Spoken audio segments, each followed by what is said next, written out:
Grabe naman po, kagwapo talaga yung ating mga manlapat hammer frame type mga kabengbeng. So meron tayong susubukan, i-grouping test for today na manlapat hammer frame type gawa ng original manlapat maker na si Tatang Esteng Manlapat. Ayan o, Tatang Esteng Manlapat hammer frame type. Ayan, napaka-pogi po. So ito ay pupunta ng Bohol mga kabengbeng. So sa mga naghahanap po na quality hammer frame type na CO2, then no need to powerize na kasi naka-powerize na po yan. Long tank, 24 inches long barrel, dual barrel band o dual yung kanyang bit length para mas matibay. And also original manlapat silencer po. Tukak at nasa 15 to 17 to or 15 to 18 shots per refill po dahil naka-powerize po siya. Pero kung hindi naka-powerize yan, up to 30 shots po sana. Pero syempre, tayo mga kabengbeng, mas gusto na natin yung sakto lang yung kanyang shot counts pero may lakas yung ating unit. So, ito po yung ating unit na manlapat hammer frame type. So, big shoutout po sa ating may-ari na to na si Sir Romel Agdon Galardo. So, Sir Romel Agdon Galardo ng Bohol, Sir, ito na po ang inyong unit. So, syempre, hindi matatapos yung ating video na hindi natin i-grouping test yan. So, tara, samahan nyo po ako. Punta tayo doon sa ating gato para mai-test po natin na maayos itong ating unit, no? So ito po, subukan po natin. So ito, sir, yung ating unit. So subukan po natin gamit nating pellets, mixture pellets and size and sorted straight from the box ng mga bala. So Sir Romel Agdon Galardo, subukan na po natin. Ayun po yung ating steel plate.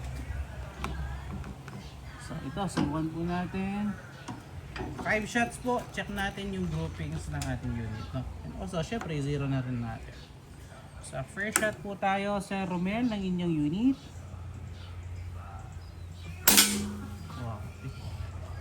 First cock pa lang po yun, ha? Pero, grabe na yung impact. Pangalawa. Pangatlo. So, zeroing muna tayo, no? Hindi pa naka-zero yung ating unit. Adjust na konti. Pang-apat at pang-lima.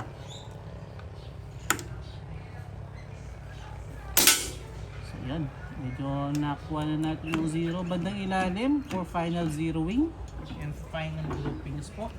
Same pellets pa rin. First shot, second shot,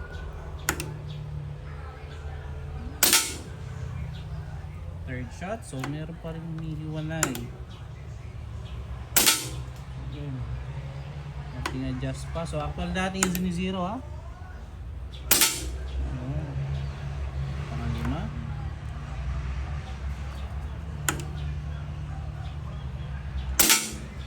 Hindi natin titigilan yan hanggat hindi natin nakukuha yung perfect zeroing para sa akin. So wala pa pong karga yun, 10 shots na. So another 5 shots bandang kanan. First shot. Second shot.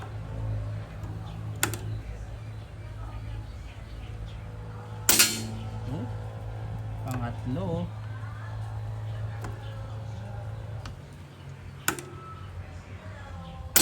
Yun, nakasiro na mga kabengbeng. Pang-apat.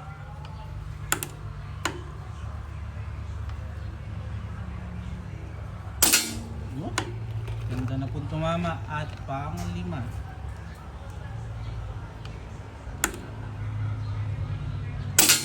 So yun siya. Nakasiro na yung ating unit, no? Nakita nyo naman po. Wala na kang yung hiniwalayin na ng peret.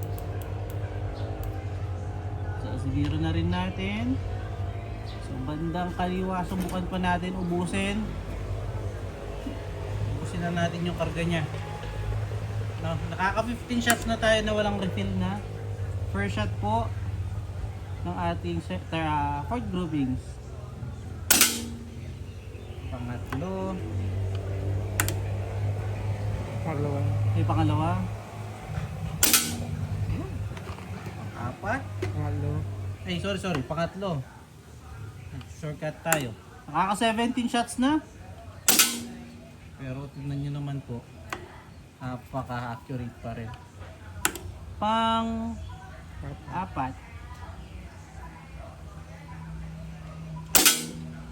pang 5. So 20 shots siguro, no?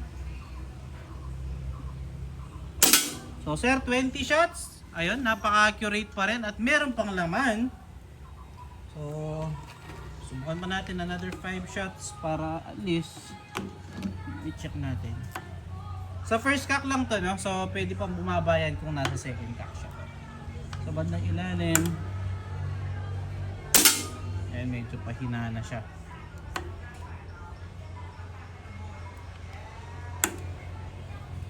Ubusin na lang natin. So tignan nyo naman po, napaka-accurate pa rin kahit pang 22 shots na, pang 23.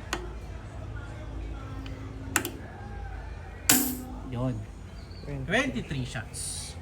So 23 shots, nakita nyo naman po, napakagandang tumama sir ng inyong unit. So sir Romel Agdon Galardo, ayan, so salamat po sa tiwala sir. Pahintayin na lamang po ang inyong unit. So sir, mga kabeng-beng, sa mga naghahanap po ng ganito, PM nyo lang po ako. Ayun po yung ating bagong Facebook account, yung JP Kabeng-beng Garcia Sampang. So yung ating isang account ay na-restrict po kasi, no? So salamat po mga kabeng-beng again. Peace out po.